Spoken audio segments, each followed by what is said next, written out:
ಭಾಷಣ ಮಾಡ್ತಾರಲ್ಲ, ಕೇವಲ ಭಾಷಣದ ಸರ್ಕ ಇದು, ಅಥವಾ ನಿಮಗೇನಾದ್ರೂ ಬದ್ಧತೆ ಇದೆನಾ?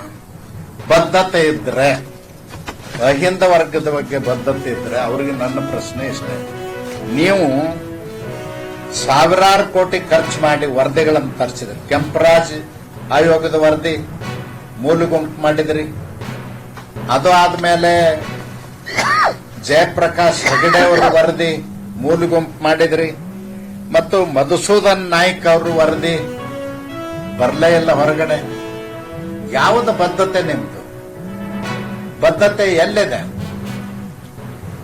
ಜನರಿಗೆ ಮೋಸ ಮಾಡಿ, ಬಡವರಿಗೆ ಮಿಸ್ಗೈಡ್ ಮಾಡಿ, ಬಡವರ ಮನಸ್ಸನ್ನ ನಾ ಅಹಿಂದ ನಾಯಕತ್ ಹೇಳಿ ಗದ್ದು ಅಧಿಕಾರಕ್ಕೆ ಬರುವುದು ಒಂದೇ ನಿಮ್ದು. ನಿಮ್ಮ ಕುರ್ಚಿ ಉರಿಸ್ಕೊಳ್ಳೋ ಸಲುವಾಗಿ ನೀವು ಮಾಡತಕ್ಕಂತ ಪರದಾಟ ನೋಡಿದ್ರ ನಮಗನ್ನಿಸ್ತದ ಇದಕ್ಕಿಂತಲೂ ಮಹಾ ಮೋಸ ಇನ್ಯಾರೂ ಈ ಪ್ರಪಂಚದಲ್ಲಿ ಮಾಡ್ಲಿಕ್ಕೆ ಸಾಧ್ಯ ಇಲ್ಲ. ಅಷ್ಟೊಂದು ಮಹಾ ಮೋಸಗಾರರು ಸಿದ್ದರಾಮಯ್ಯನವರು.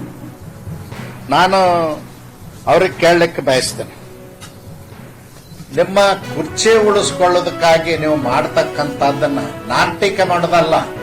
ಸತೀಶ್ ಜಾರಕಿಹೊಳಿ ಅವರು ಹೇಳ್ತಾರೆ,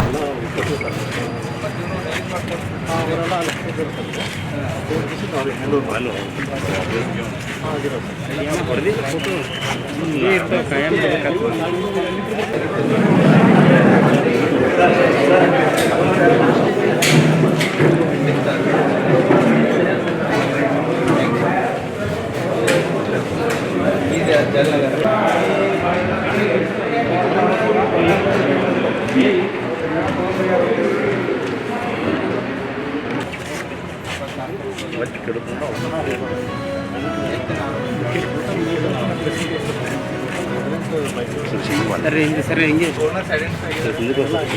ಬರ್ರಿ